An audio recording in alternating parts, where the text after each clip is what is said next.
I had geography in civil service, but today is the day I got to know that there is Indian Ocean is the only ocean which is named after a particular country. While the Americans object to calling the French fries, the Pakistanis and the Chinese still continue to call it Indian Ocean. That is the significance of Indian Ocean. Let's get back to the topic. There is absolutely no scope for any war. It doesn't mean that we don't need to prepare for it.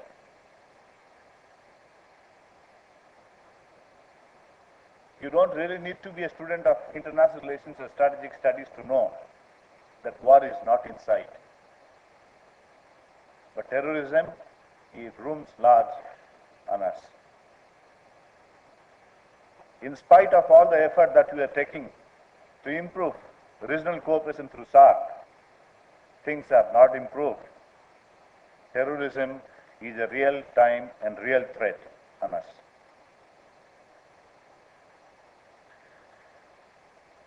There are several challenges to coastal security. Coastal security is today the biggest challenge in terms of the threat to the nation.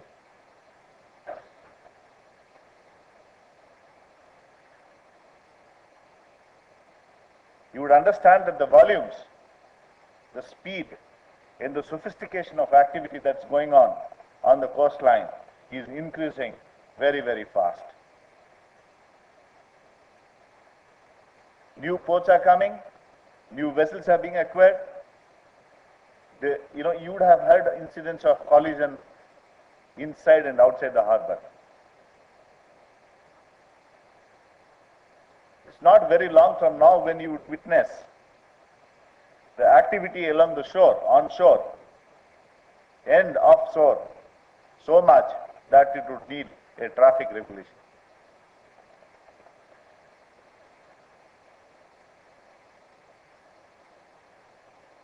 The major areas of concern for security today. Unlike on the land border, the Vigilance Commissioner made it very, very clear. It's not only well protected, it's difficult to traverse. It's not with the sea. Every country even has a right to passage on territorial waters. There is no man's land on sea. Everybody has a legitimate right to be on sea and as close to the land as possible. You are at sea when you are on sea. It's very difficult to fish the train out of the shaft. Terrorists are not raining cats and dogs. They are not coming in flashy looking boats with high speed. They come in the regular boats. Disguised, concealed, with consignments that are too small to detect.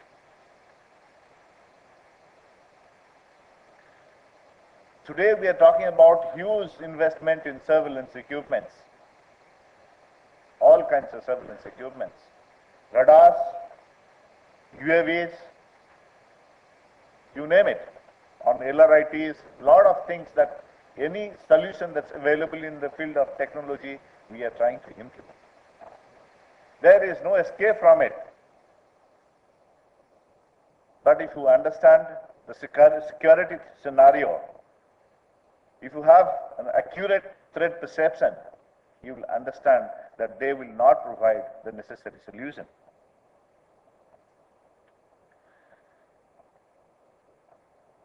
The energy security, the energy scenario is heavily dependent on nuclear power plants.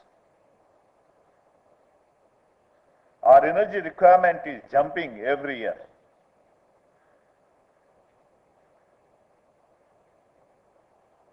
The safest, the cleanest, and the biggest power projects are the nuclear ones. But they have to be on the shore. for different reasons. Most of the nuclear power plants which are existing and the ones which are being contemplated, they will find themselves on the shore. Most offshore and onshore facilities are inflammable. Either they store goods or they use goods or transact with goods which are highly inflammable.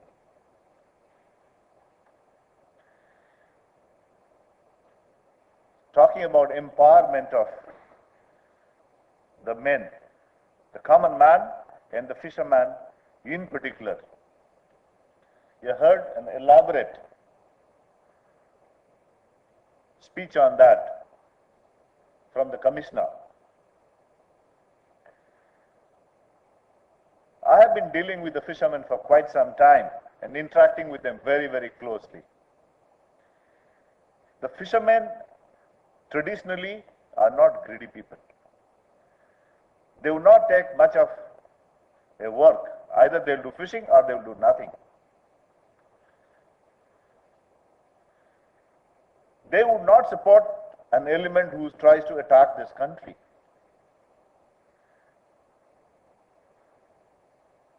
There are incidents of smuggling, but mostly innocuous. They don't pose any serious threat to the security of the country. But today, as you would be experiencing all those who are operating on the coastline, there is signs of erosion of their values. We are empowering them. As against a few boats that maybe we have 50 boats, maybe the Navy has 100 ships, and Coast Guard will very soon have 100 vessels. There are 60,000 vessels of the fishermen only on Tamil Nadu coast. The proposal to use them as different layers of defense on the sea is very attractive and must be done and will be done. They have given mobile numbers. We have introduced a toll-free number 1093 with great amount of battle against the Department of Telecommunications. We got this number. Today, every state has been given this number on the coast. You just need to dial from your number, and we have a voice recorder. Whatever you say will be recorded with the real time, and it has to be followed without any lapse of time because accountability is fixed. You can call from anywhere. So far, we haven't got any very sensitive information, but we are rescuing almost 30 boats in distress based on this number. Anything happens on the coast today, we get a call on 1093. A team is dispatched, their feedback on the action taken, everything is recorded in voice mode. It's absolutely necessary to empower these people and involve them in spite of the fact that there are rogue elements among fishermen. It's our job to track them, to track the rogue ones, blacklist them, but the remaining ones, like everybody says, should be treated as our eyes and ears.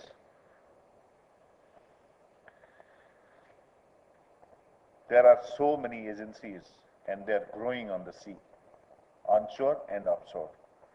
Coordination has been a real problem. Such seminars and other kinds of seminars which are being taken, which are being done, definitely add to the coordination. Coordination still remains a challenge. There are number of acts, rules and laws. The appropriate laws are missing. We had a seminar in Mumbai for last 2 days and this point was highlighted. There are gaping holes in the legislation and this point has been taken up to the Ministry of Home Affairs and I believe that will be addressed very soon. The terrorists, we are talking about 2611. Any security seminar starts with 2611 and ends with 2611.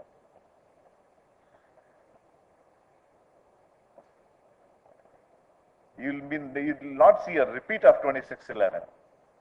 What you may see, something much bigger, something much different.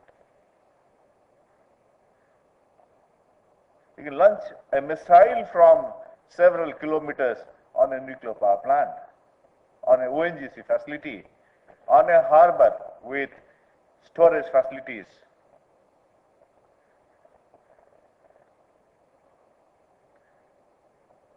But the fact remains that we are working on it.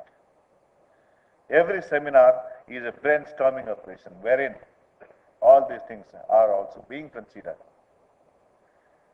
But when you try and think the enormity of the challenge, it can unnerve you at times. Water security, if you ask of Tamil Nadu, all the desalination plants are on the coast. What will happen if they are attacked? Water is a very small commodity. You may try to think. It's not. Energy security of the country. 70% of energy requirement is done on the sea. They are either being transferred in the ships and the tankers, stored. Most of the transaction is on the sea.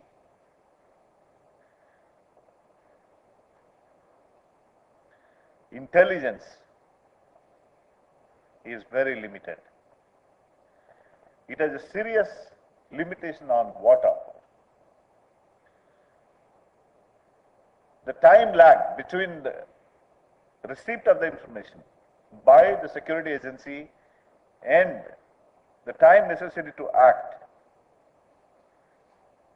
The person in question has changed the coordinates on water. Commissioner was talking about finding a sunken ship. A knee in the haystack, you can still find it, but what about a mobile needle in the haystack? Don't blame the intelligence agencies for that. The intelligence agencies have their own limitations. But the fact remains that intelligence, hard intelligence, specific intelligence will never come. And when it doesn't come, it's a huge challenge. What's being done? Coastal security is taken the highest priority today. The Cabinet Secretary, Union Home Secretary review at very, very regular intervals. Even when everything else, every other meeting is postponed, the coastal security meetings have never been postponed so far. The Cabinet Secretary normally conducts a meeting for an hour. A coastal security meeting goes on for 4 hours. I can assure you that the highest amount of treatment that can be given is being given. Coastal security exercises. We had no insight into coastal security till we conducted these exercises. This cat and mouse game that we play. I have conducted 3 coastal security exercises. They have been dead on schedule. Come what may, the coastal security exercise would be conducted. As the IG of Coastal Security, I have handled both the Red and the Blue Force. Great deal of planning goes into conducting these exercises. We do it with all seriousness. Strong incentives are attached to the Red Force, the terrorists who are playing the terrorists, to beat the Blue Force.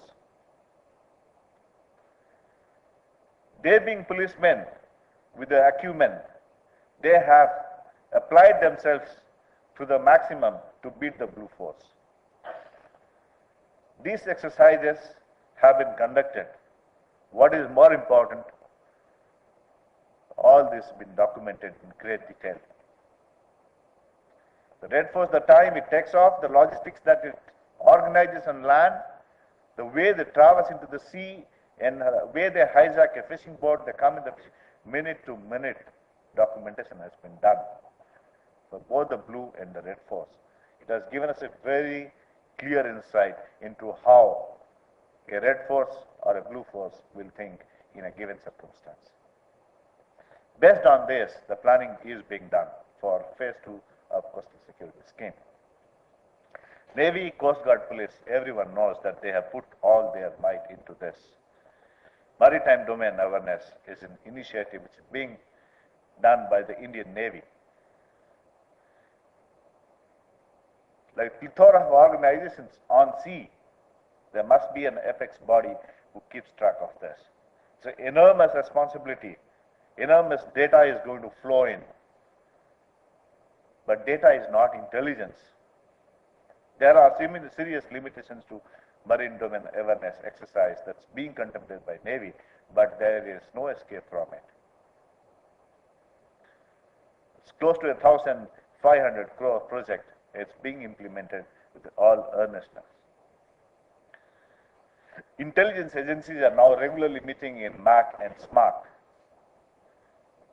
multi-agency conferences. May we request you? Everything. May we request you to kindly? Mind up?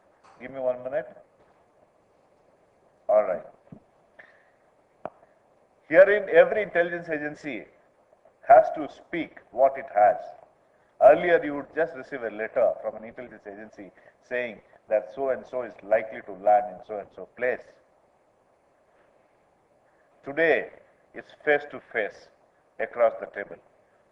All agencies, IB, RAW, local police, local intelligence, customs, fisheries, everybody sits. Accountability of intelligence agencies has increased. Marine police, an added dimension. It's a very effective one at that. Since I'm running out of time, I'll just conclude by saying any organization, any nation, any state, take for example Tamil Nadu, which has invested on security, is one of the most prosperous states. I'm sure you deliberately didn't put the security matters in the penultimate session of the second day. Security is the most important aspect. It's the foundation based on which every other development will take place. The requirement of security cannot be overstated. Thank you very much.